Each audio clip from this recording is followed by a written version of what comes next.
Kemarin rupiah itu sempat menyentuh 16.200-an meskipun hari ini sudah kembali ke 16.100-an.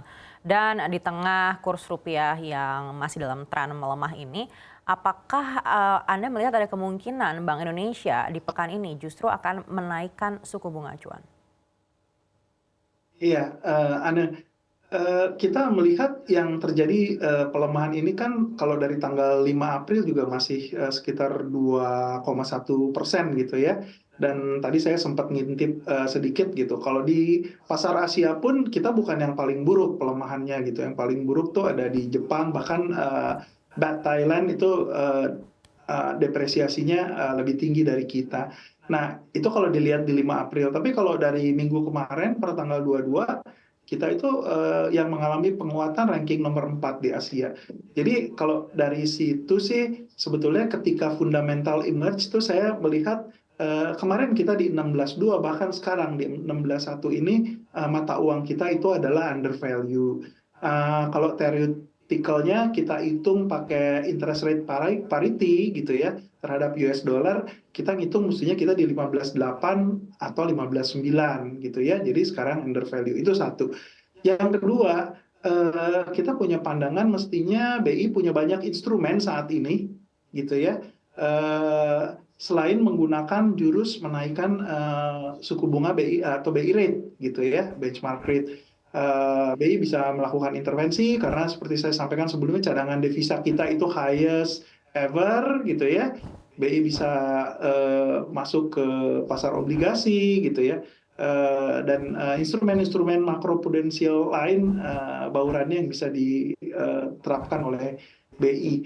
Nah, kita punya pandangan kalau rupiah ini memang depresiasi dalam waktu dekat dengan angka yang signifikan gitu ya, misalnya sampai 20% gitu ya, mengalami depresiasi dari current level.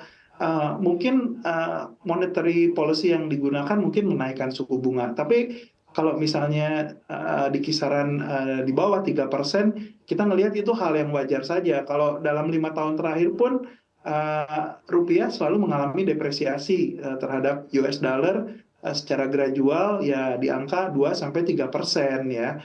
Nah, yang kemarin itu memang kita agak kaget karena sehabis libur, terus terjadi external event gitu ya. Selain juga on the back of repatriation, kan dividen-dividen dari perusahaan-perusahaan keluar gitu ya. Terus foreign investor pada repatriate itu juga menekan rupiah gitu ya. Nah, on top of that ada external negative sentiment. Tapi kita ngelihat ya sekali lagi rupiah under value, dan view kita mestinya rapat Dewan Gubernur BI tidak akan menaikkan suku bunga BI rate ya, karena mereka banyak punya instrumen lain lah untuk menstabilkan rupiah. Demikian, Aneh. Baik, dan di tengah banyaknya instrumen investasi Bank Indonesia, amunisi apa yang menurut Bapak paling tepat untuk diluncurkan di waktu dekat ini terkait dengan menstabilkan kurs rupiah? Ya, yang paling natural intervensi di pasar ya, gitu. Jadi ya BI menunjukkan bahwa dia ada di pasar gitu ya, dan BI punya capability dengan cadangan devisa yang demikian besar gitu ya. Satu. Yang kedua, mungkin juga issuance yang diperlukan untuk dari sisi fiskal yang diperlukan oleh Kementerian Keuangan dalam bentuk mata uang asing gitu ya, untuk memperkuat cadangan devisa kita juga dan tidak menekan yield dari IDR gitu ya. Dengan demikian cadangan devisa kita bertambah, liquidity dolar kita juga meningkat, dan kita lebih bisa menghandle volatilitas yang relatively natural sebetulnya rupiah terhadap dolar. Jadi kita melihat dua hal tersebut bisa dilakukan, dan BI bisa berkoordinasi juga dengan Kementerian Keuangan.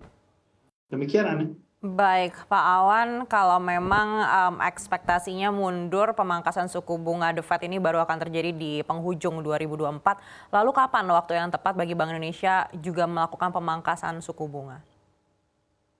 Kita melihat bahwa mestinya Bank Indonesia dengan mandatnya salah satunya adalah menjaga stabilitas rupiah, itu melakukan one to one ya terhadap the Fed gitu. Jadi kalau the Fed melakukan cut satu kali, mungkin Bank Indonesia juga bisa follow suit, cut juga satu kali. Jadi dari periode-periode sebelumnya, atau kita lihat di Maret 2022, spread antara Fed Fund Rate dengan waktu itu masih 7 days reverse repo namanya ya, mungkin hampir sekitar 3%-an gitu ya.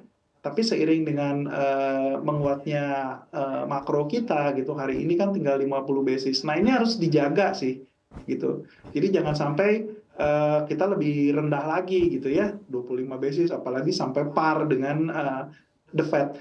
Tapi juga tidak ada keperluan kita misalnya menjaga rentang yang lebih lebar gitu ya, karena itu juga nanti akan sedikit banyak akan berpengaruh ke pertumbuhan ekonomi Indonesia juga ya, suku bunga yang tinggi ini. Jadi kalau misalnya the Fed sudah mulai melakukan cut gitu ya, 25 basis ya, itulah waktunya BI pun melakukan BI rate cut. Demikian Ana. Baik, apakah lebih baik BI wait and see terlebih dahulu untuk melihat dampaknya pada perekonomian di Amerika Serikat, atau menurut Anda memang sudah ada ruang untuk langsung memangkas ketika The Fed memangkas?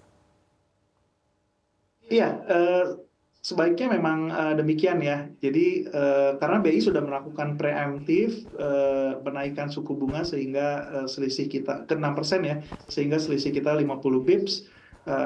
Rasanya ini spread normal baru antara USD dengan IDR gitu ya. Jadi selanjutnya ya mudah-mudahan rapat Dewan Gubernur itu selalu sesudah FOMC ya. Jadi bisa melihat apa yang dilakukan oleh The Fed dan lalu BI bisa merespons.